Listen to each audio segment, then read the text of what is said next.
Tired of your Revolut card failing you when you're finally living out your travel dreams? Let's jump right into fixing those pesky problems that prevent your Revolut card from working abroad.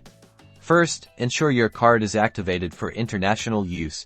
You can check this in your Revolut app. Open the app and navigate to the cards section. Look for the international payments toggle and make sure it's switched on. If it's off, tap it to activate it. Also, check your spending limits within the same section, ensuring they are high enough to cover your purchases.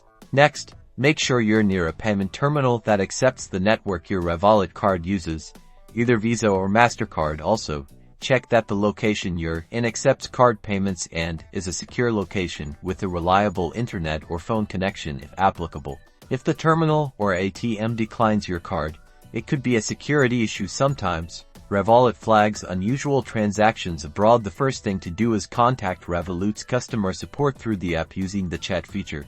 They are available 24/7. They can unlock your card and explain what triggered the decline. It's a great idea to notify Revolut of your travel plans in advance to avoid any potential issues.